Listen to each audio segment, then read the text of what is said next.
Our motivations are unbelievably interesting. I mean, I've been working on this for a few years, and I just find the topic still so amazingly engaging and interesting. So I want to tell you about that. The science is really surprising. The science is a little bit freaky, okay? We are not as endlessly manipulable and as predictable as you would think. There's a whole set of unbelievably interesting studies. I want to give you two that call into question this idea that if you reward something, you get more of the behavior you want. If you punish something, you get less of it. So let's go from London to the mean streets of Cambridge, Massachusetts, in the northeastern part of the United States. And let's talk about a study done at MIT, Massachusetts Institute of Technology. Here's what they did. They took a whole group of students, and they gave them a set of challenges. Things like memorizing strings of digits, solving word puzzles, other kinds of spatial puzzles, even physical tasks like throwing a ball through a hoop. Okay, they gave them these challenges, and they said to incentivize their performance, they gave them 3 levels of rewards. Okay? So if you did pretty well, you got a small monetary reward. If you did medium well, you got a medium monetary reward. And if you did really well, if you were one of the top performers, you got a large cash prize. Okay? We've seen this movie before. This is essentially a typical motivation scheme within organizations, right? We reward the very top performers, we ignore the low performers, and the other folks kind of in the middle. Okay, you get a little bit. So what happens? They do the test, they have these incentives. Here's what they found out. 1, as long as the task involved only mechanical skill, bonuses worked as they would be expected. The higher the pay, the better their performance. Okay, that makes sense. But here's what happens. But once the task called for even rudimentary cognitive skill, a larger reward led to poorer performance. Now, this is strange, right? A larger reward led to poorer performance? How can that possibly be? Now, what's interesting about this is that these folks here who did this are all economists, 2 at MIT, 1 at the University of Chicago, 1 at Carnegie Mellon, okay, the top tier of the economics profession. And they're reaching this conclusion that seems contrary to what a lot of us learned in economics, which is that the higher the reward, the better the performance. And they're saying that once you get above rudimentary cognitive skill, it's the other way around. Which seems like this kind of, the idea that these rewards don't work that way seems vaguely left-wing and socialist, doesn't it? It's kind of this kind of weird socialist conspiracy. For those of you who have those conspiracy theories, I want to point out the notoriously left-wing socialist group that financed the research, the Federal Reserve Bank. So this is the mainstream of the mainstream coming to a conclusion that's quite surprising. Seems to defy the laws of behavioral physics. So this is strange. It's strange finding. So what do? They say, this is freaky. Let's go test it somewhere else. Maybe that $50 or $60 prize isn't sufficiently motivating for an MIT student, right? So let's go to a place where $50 is actually more significant relatively. Right? So let's take the experiment. We're going to go to Madurai, India, rural India, where $50, $60, whatever the number was, is actually a significant sum of money. So they replicated the experiment in India roughly as follows. Small rewards, the equivalent of 2 weeks' salary. Small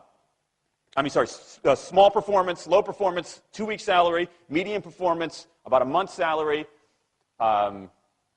High performance, about 2 months' salary. Okay, so those are real good incentives. Okay, so you're going to get a different result here.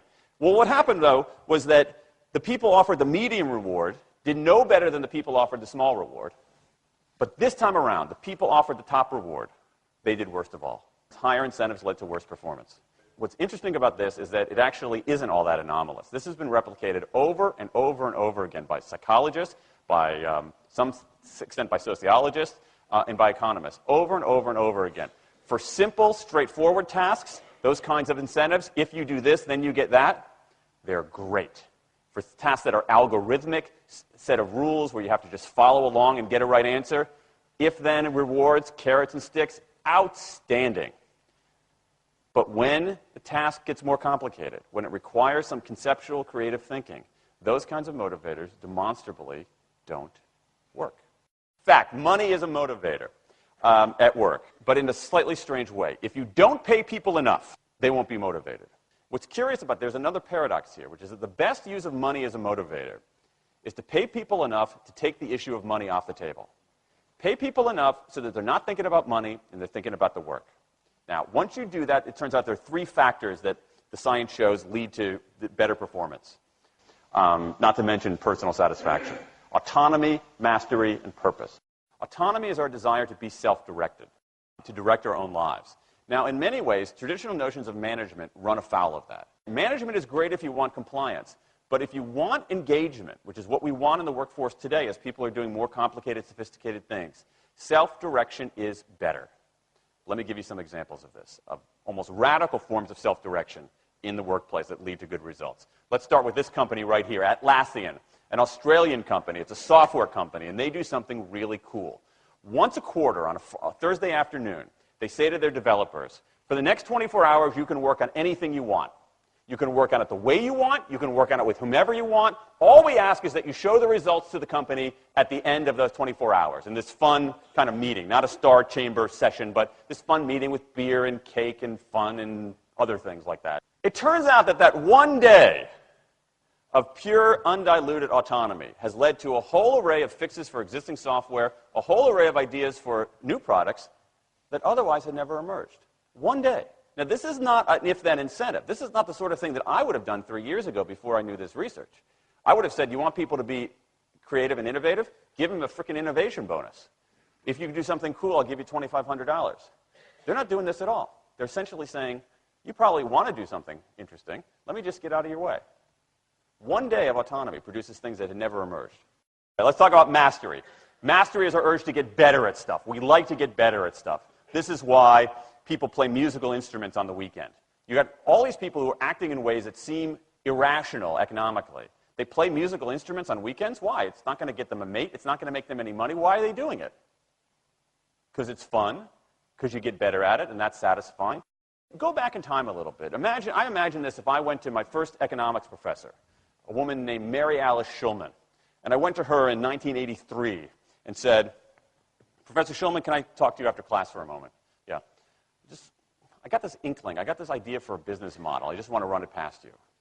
Here's how it would work. You get a bunch of people around the world who are doing highly skilled work, but they're willing to do it for free and volunteer their time, 20, sometimes 30 hours a week. Okay, she's looking at you somewhat skeptically there. Oh, but I'm not done. And then what they create, they give it away rather than sell it. It's going to be huge. I mean, she truly would have thought I was insane. Okay? It seemed to fly in the face of so many things. But what do you have? You have Linux powering 1 out of 4 corporate servers in Fortune 500 companies, Apache powering more than the majority of web servers, Wikipedia. What's going on? Why are people doing this? Why are these people, many of whom are technically sophisticated, highly skilled people who have jobs? Okay? They have jobs. They're working at jobs for pay, doing sophisticated technological work. And yet, during their limited discretionary time, they do equally, if not more, technically sophisticated work, not for their employer, but for someone else for free. That's a strange economic behavior. Economists who look into it, why are they doing this? It's overwhelmingly clear. Challenge and mastery, along with making a contribution. That's it. What you see more and more is a rise of what you might call the purpose motive, is that more and more organizations want to have some kind of transcendent purpose, partly because it makes coming to work better, partly because that's the way to get better talent. And what we're seeing now is, in some ways, when the profit motive becomes unmoored from the purpose motive, bad things happen. Bad things ethically sometimes, but also bad things just like not good stuff, like crappy products, like lame services, like uninspiring places to work. That when the profit motive is paramount, or when it becomes completely unhitched from the purpose motive, it's just, people don't do great things. More and more organizations are realizing this and sort of disturbing the categories between what's profit and what's purpose. And I think that actually heralds something interesting. And I think that the organizations that are flourishing, whether they're profit, for profit, or somewhere in between, are animated by this purpose motive. Let me give you a couple of examples. Here's the founder of Skype. He says, our goal is to be disruptive, but in the cause of making the world a better place. Pretty good purpose. Here's Steve Jobs. I want to put a ding in the universe. All right? That's the kind of thing that might get you up in the morning and racing to go to work. So I think that, that we are purpose maximizers, not only profit maximizers. I think the science shows that we care about mastery very, very deeply.